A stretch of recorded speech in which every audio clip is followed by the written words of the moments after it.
Bonjour et bienvenue sur Zenly Organized, le podcast qui s'adresse aux femmes qui veulent apprendre à mieux se connaître et s'organiser pour vivre de manière plus alignée et sereine. Je m'appelle Sarah et sur ce podcast, nous parlerons de méthodes d'organisation variées, de slow productivité, d'outils de connaissance de soi comme l'astrologie, le human design, la numérologie et beaucoup d'autres, de développement personnel, de spiritualité et plus encore. Avant que l'épisode ne commence, n'oublie pas de t'inscrire au podcast sur ta plateforme d'écoute préférée et de lui laisser un avis. C'est une manière simple et gratuite d'encourager le podcast. Maintenant, assieds-toi confortablement et prépare-toi à devenir plus connecté, organisé et aligné. Bonjour et bienvenue dans ce nouvel épisode du podcast Zenly Organized. Aujourd'hui, on parle d'un de mes sujets préférés, c'est-à-dire le bullet journal. Alors, c'est un outil que j'utilise personnellement depuis 5 ans et que je trouve fantastique. C'est vraiment mon outil d'organisation préféré. Bien sûr, il ne convient pas à tout le monde, quoique il est tellement customizable, il est tellement adaptable que vraiment, je pense que c'est un des outils les plus polyvalents qui existent pour s'organiser. Donc voilà, je suis trop contente de te faire cet épisode dans lequel je vais te partager 3 conseils pour bien débuter avec le bullet journal. Alors, pourquoi c'est important de suivre ces 3 conseils selon moi? Parce que, en fait, j'ai vu tellement de gens abandonner cette méthode rapidement parce que ils ont pas suivi ces 3 conseils que je vais te partager. Donc ils ont voulu tout faire dès le début, et ils se sont laissés un peu emporter par tout ce qu'ils voient, sur, les réseaux sociaux et cetera donc ils ne se sont pas concentrés sur les éléments essentiels, les éléments de base du bullet journal pour ensuite ajouter un peu tout ce qui est le reste qui n'est pas, ce qui est le plus important en fait, dans la méthode. Donc, du coup aujourd'hui, je vais te parler de ces 3 conseils essentiels qui sont en résumé, de définir, tes besoins, de pourquoi tu veux utiliser ton bullet journal précisément. De quelques astuces pour justement débuter, sans, te sentir, submergé par, voilà, tout ce que sur les réseaux sociaux on voit, voilà, juste, c'est une méthode, c'est comme tout, hein, au début, il y a certains trucs à apprendre, à mettre en place, mais en faisant, les choses simplement, au début, ça va permettre de mettre en place, un bullet journal de manière beaucoup plus, simple et agréable et donc une méthode aussi que tu vas pouvoir tenir dans la durée. Et finalement, je vais te donner des conseils pour choisir, ton matériel parce que, voilà, là encore, on voit sur les réseaux sociaux, les bullet journals qu'on voit, voilà, on a l'impression qu'il faut avoir, une boutique, de papeterie, chez soi pour pouvoir, avoir un bullet journal alors que ce n'est absolument pas le cas.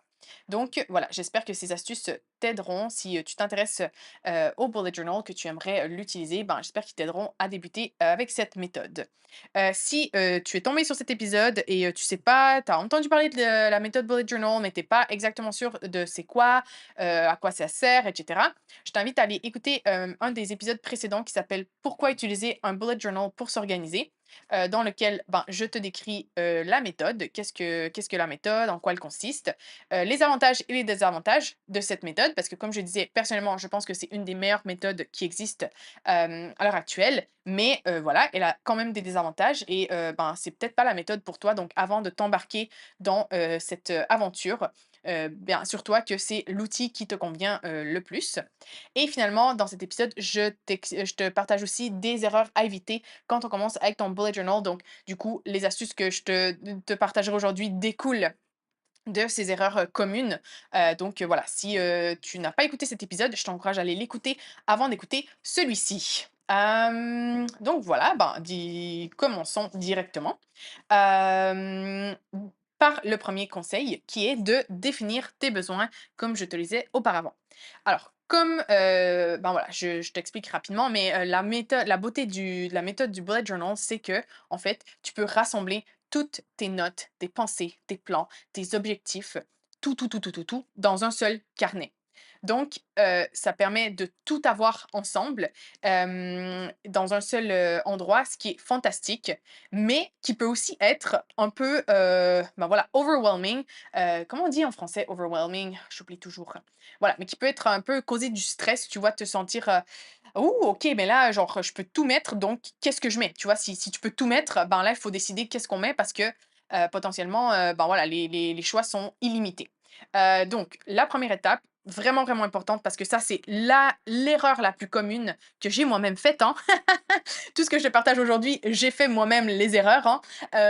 C'est de, ben, au début, vouloir tout mettre, pas vraiment réfléchir, pas être intentionnel avec ce que je voulais mettre dans mon bullet journal et donc, ben, tu mets tout et après tu te rends compte que, ben, tu as passé plein de temps à faire des trucs qui au final ne te servent pas, tu es un peu frustré et cetera. Donc c'est pour ça que pour moi, le avant même d'acheter un cahier, avant même de commencer ton vrai bullet journal, ce que je te conseille de faire, c'est de prendre une feuille de papier et d'écrire tout ce que tu voudrais mettre dans ton bullet journal. Vraiment là, écris tout ce que tu penses que tu aurais besoin de mettre dans ton bullet journal. Par exemple, ben voilà, je te donne des exemples, mais après, c'est vraiment, à toi de décider si c'est ce que tu veux mettre ou pas.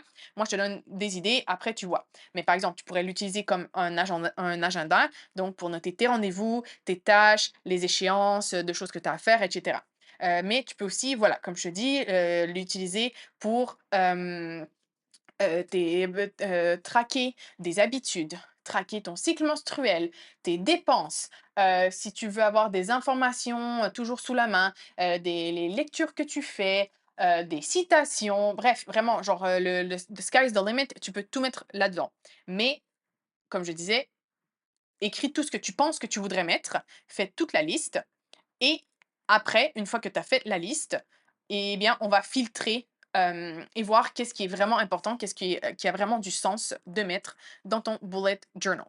Donc, pour t'aider à faire ça, je te conseille de te poser et de te demander dans quel but tu voudras utiliser ton bullet journal.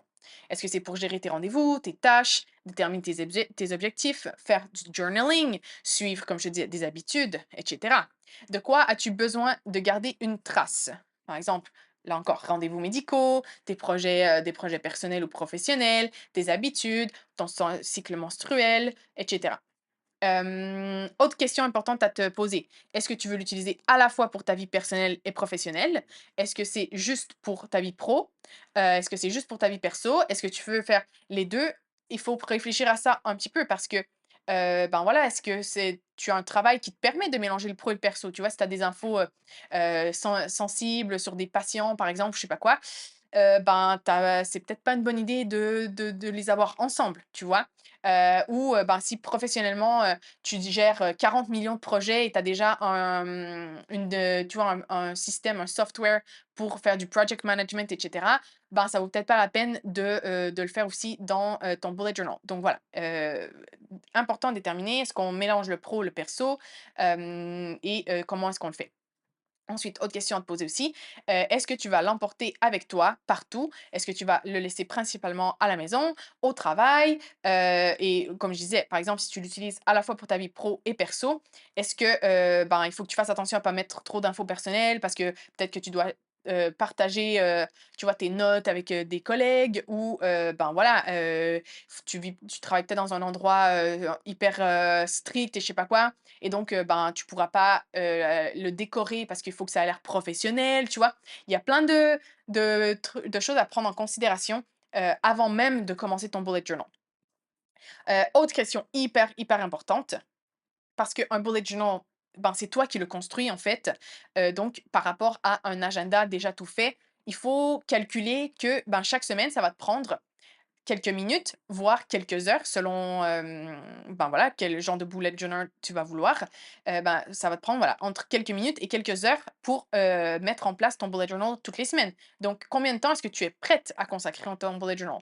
Si c'est 5 minutes, ben, l'autre question, c'est est-ce que tu veux un bullet journal super artistique ou un bullet journal simple et pragmatique? Ben, les 2 vont s'influencer parce que c'est clair que si tu veux un bullet journal hyper artistique, hyper joli, machin, je sais pas quoi, ben, tu vas devoir y consacrer du temps, toutes les semaines.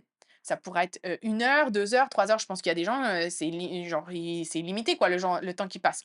Donc, faut voir un petit peu tout ça pour, déterminer comment, pourquoi, où et quand tu utiliseras ton bullet journal pour qu'il s'adapte le mieux possible à tes besoins.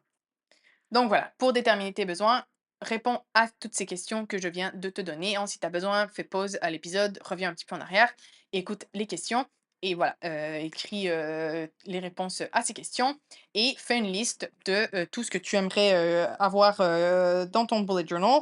Parce que comme je te disais, contrairement à un agenda traditionnel, tu pourras mettre beaucoup de choses dans ton bullet journal. Comme je te disais, je te redis un peu là mes trucs, mais un tracker de cycle menstruel, un tracker d'habitude, un suivi d'objectifs, un suivi de ton poids, des idées de voyage, des listes de souhaits, de choses que tu aimerais t'acheter par exemple, des idées de cadeaux pour les autres personnes, un suivi de ton budget, etc. Vraiment, the sky is the limit, les possibilités sont infinies, mais c'est justement l'un des pièges principaux dans lequel pardon, les bujoteurs néophytes tombent tout le temps. Comme je le disais, ça m'est arrivé, c'est arrivé à toutes les personnes que je connais qui ont commencé le bullet journal. Donc, important, on détermine ses besoins et par la suite, basé sur ses besoins, on choisit ce qu'on mettra par la suite dans son bullet journal. Et de cela, bien sûr, découle mon deuxième conseil qui est de commencer simplement. Donc, euh, comme je t'ai dit, tu peux mettre des tonnes de trucs dans ton bullet journal, donc ça peut être très stressant au début de vouloir tout mettre. Moi, je te conseille de ne créer au tout début que les collections. Donc, les collections, c'est tout ce que je viens de te mentionner, par exemple, là, le tracker de cycle menstruel, de dépenses, de poids, etc. Ça, c'est ce qu'on appelle des collections dans le jargon du bugeot. Donc, moi, ce que je te conseille, c'est de ne commencer par créer que les collections dont tu as besoin pour t'organiser dans ta vie quotidienne, pour l'instant, ou les collections dont tu es certaine que tu auras besoin, qui te seront utiles. Parce que sinon, tu vas te retrouver à créer, genre, littéralement une vingtaine de collections, hein, de trucs que tu penses que tu as besoin et tout, et au final, non. Donc, mieux vaut faire le contraire. Commence même par ne créer aucune collection, par seulement faire les modules de base, hein. Je ferai un épisode là, très prochainement sur les différentes sections du bullet journal.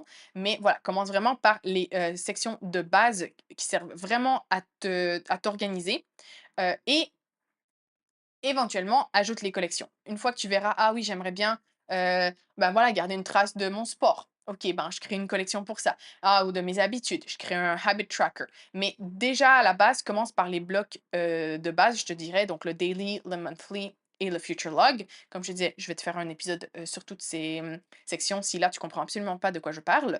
Mais voilà, ne perds pas ton temps et ton énergie à créer des collections qui ne te sont pas indispensables.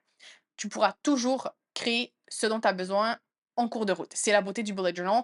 Genre, quand tu ressens que tu as besoin d'un truc, tu tournes la prochaine page blanche et tu le fais. Donc, il y a aucun rush, il y a aucune pression pour avoir tout directement dès le premier jour que tu utilises ton bullet journal.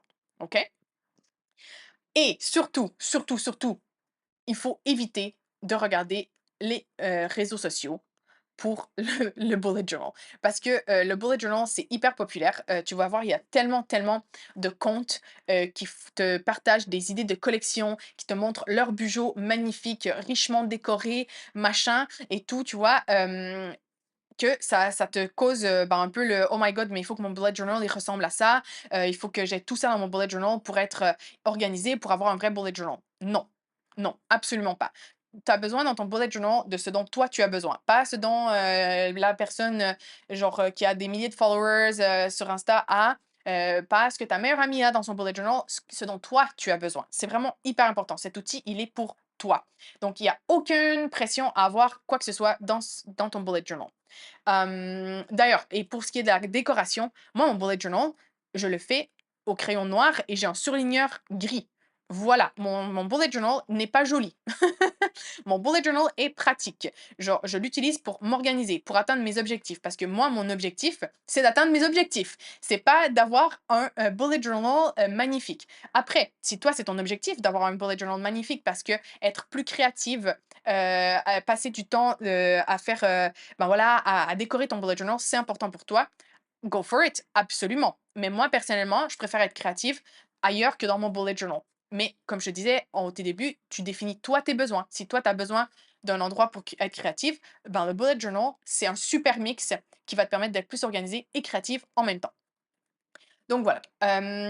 Par rapport aux, réseaux sociaux, moi, ce que je te conseille, c'est de les utiliser uniquement, pour trouver de l'inspiration pour la mise en page, de d'une collection spécifique et non pour le type de collection que tu devrais mettre dans ton bullet journal. Je m'explique. Si tu écris collections bullet journal sur, Google ou dans Pinterest, tu vas avoir des milliers, mais genre littéralement, peut-être même des millions d'articles, de pages, de comptes Insta, de vidéos YouTube qui vont te faire la liste des 10 collections indispensables dans ton bullet journal ou je sais pas quoi, ok?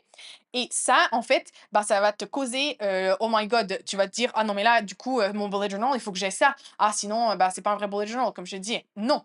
Toi, tu vois, tu te dis, j'ai besoin de traquer mon cycle menstruel. C'est ça que tu as besoin. OK. Et mais là, tu es genre: «Ah ouais, mais je sais pas trop comment le faire, est-ce que je le fais dans tel sens? Quelles informations je dois mettre?» et cetera. Ah! Alors là, tu cherches tracker cycle menstruel, bullet journal, OK?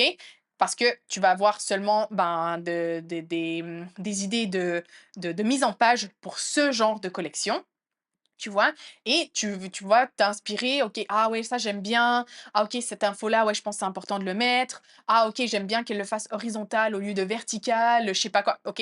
Tu vois? Ah, j'aime bien que ce soit, en mode graphique plutôt que table, tu vois? Genre, et cetera. C'est pour ça que tu dois utiliser les réseaux sociaux, à mon avis, juste pour t'aider dans la mise en page, mais pas pour, genre comme, quelle collection créer parce que là, tu vas te mettre à en créer plein, d'inutiles.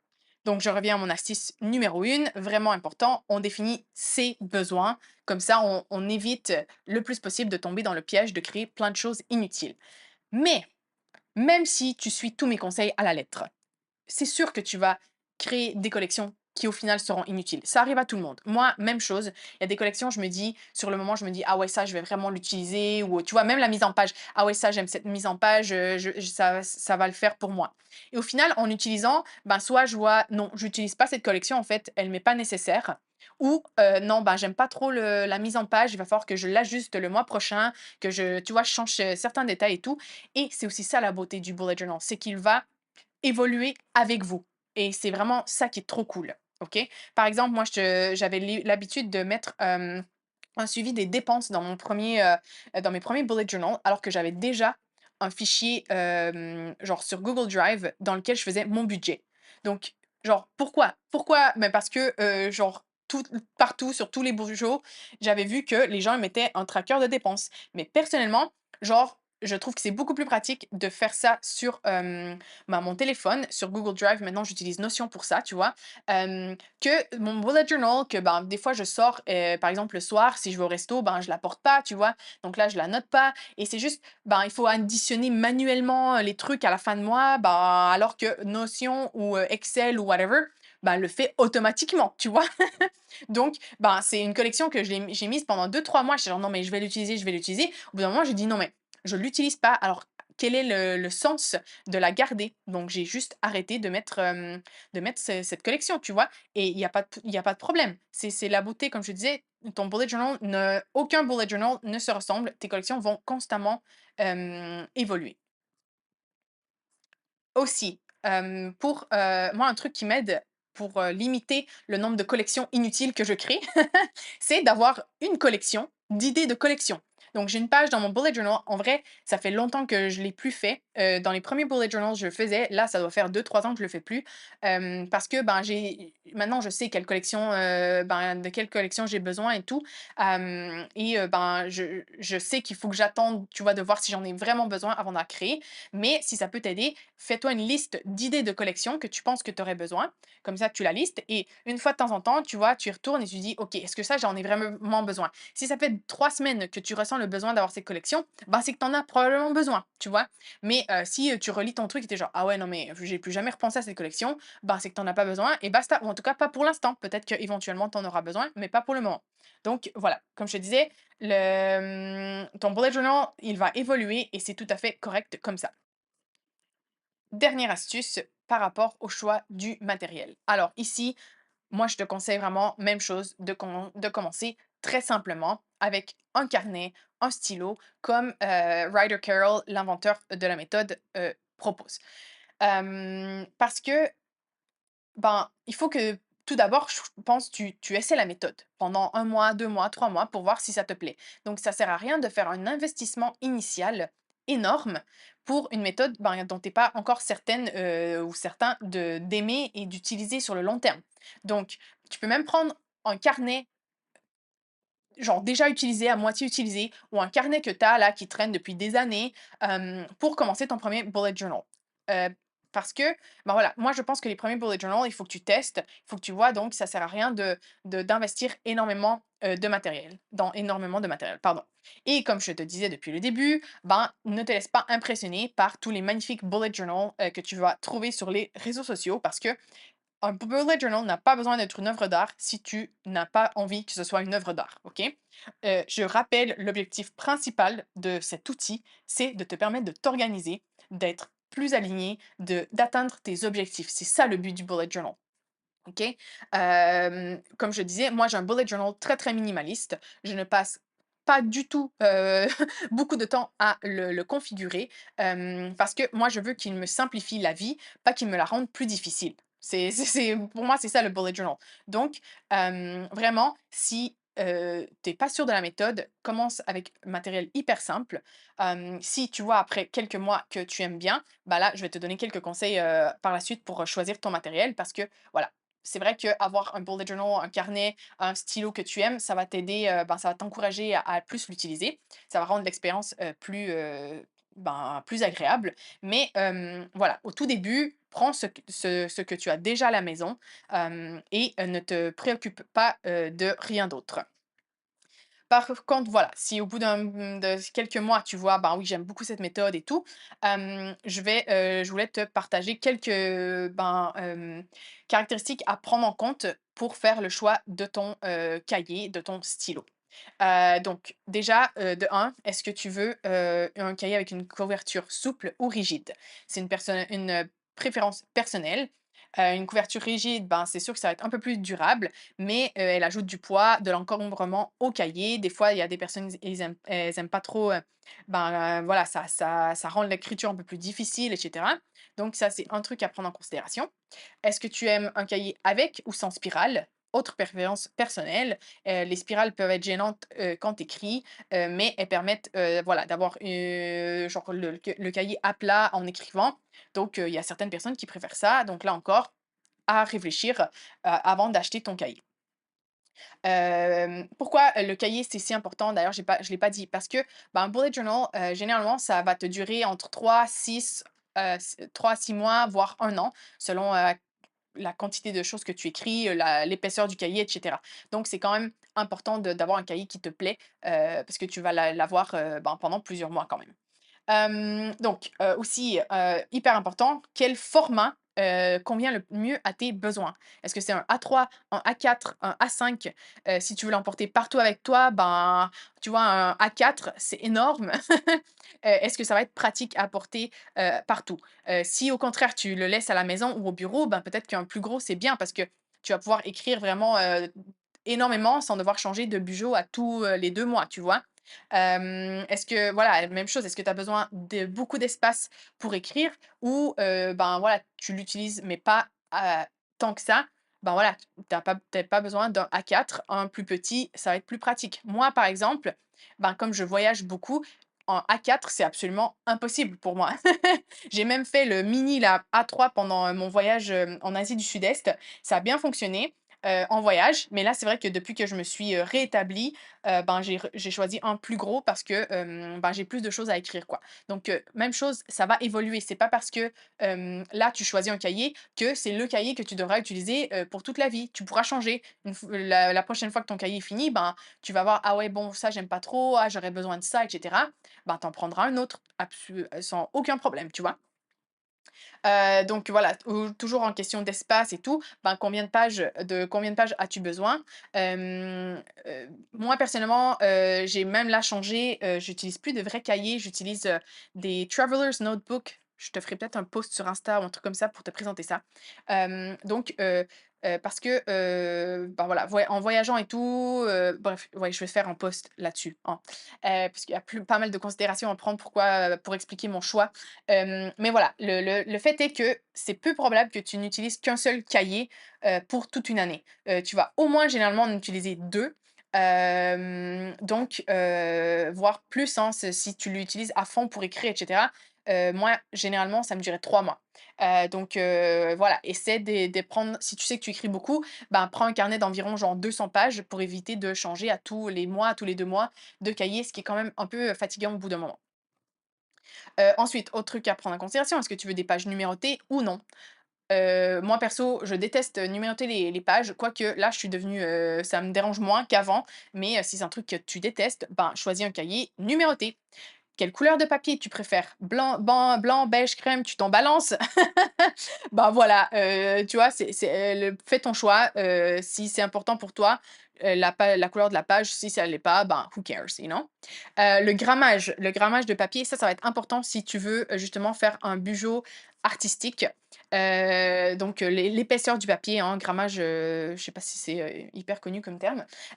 Donc l'épaisseur du papier, ben, est-ce que, si tu veux faire genre de l'aquarelle ou des trucs comme ça, ben, tu vas avoir besoin d'un papier plus épais.